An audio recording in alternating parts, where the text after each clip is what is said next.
మన్నయ్య రాయే చూడా మన మెల్లుదామన్నయ్య రాజులకు రాజుబూటన్నయ్య రాజులకు రాజుబూటన్నయ్య రాయే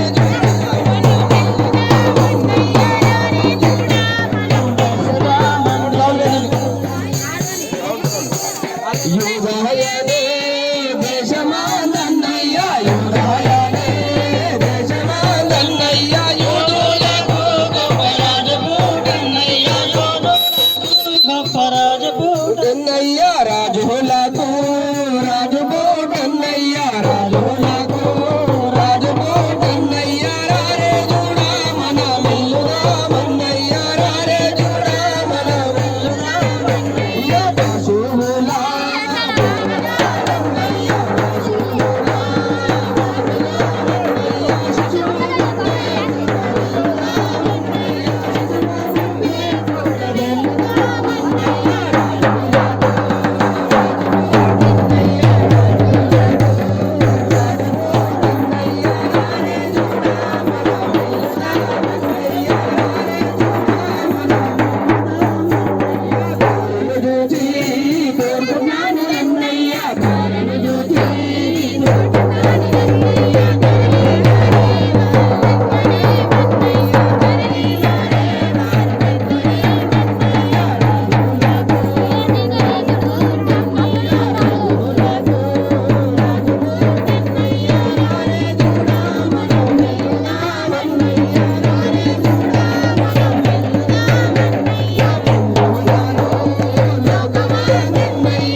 మత్తయి వార్త 1వ అధ్యాయం 22-23 వచనాలు చదువుకుందాం.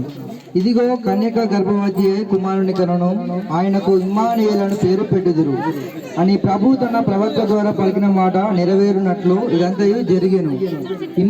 ఇమ్మానుయేలను పేరునకు భాషాంతరమున దేవుడు మనకు తోడని అర్థము. ఈ వాక్యం దేవుడు చేసినగా. ఓకే, ఈ వచనం కొరకు పాస్టర్ గారు ప్రారంభిస్తాడు. పాస్టర్ గారు ప్రారంభిస్తాడు. ప్రేమ కలిగిన మా తండ్రి, దయామయుడు అయిన మా యేసు ప్రభువా, పరిశుద్ధుడా, మా రక్షకుడా, మా కాపరి, మీ బిడ్డల గృహంలో చేరి ఈ సందర్భంగా వారితో మేము వారు సంతోషించుకోవడానికి మీరు ఇచ్చిన అవకాశమును, ఈ ఆయుషం బట్టి మీకు వందనాలు చెల్లించుకుంటున్నాం. అయ్యా, ఈ యొక్క క్రిస్మస్ పండుగ నీ బిడ్డల జీవితంలో నూతన ఆనందాన్ని, నూతన సంతోషమును, నూతన సమాధానాన్ని ఎత్తి ఉండగా మీ యేసు రక్తంతో ఈ కుటుంబానికి ముద్ర వేయండి నాయన. మీకు వందనాలు చెల్లించుకుంటున్నాను. మీరు నా తల్లి ఈ 2024వ సంవత్సరము ముఖ్య అతిథిగా ఈ ఇంట్లో మీరు సహవాసం చేయవలసిందిగా వారి గుండెల్లో, వారి హృదయంలో, వారి కుటుంబంలో మీరు ఒక వ్యక్తిగా, శక్తిగా జన్మించి వారికి అన్ని కార్యాలలో మీరు తోడుగా ఉండి కాపాడవలసిందిగా ఘనత, మహిమ, ప్రభావాలు మీరే పొందమని యేసు నామములో ప్రార్థించి అడిగి పొంది ఉన్నాము పరమ తండ్రి.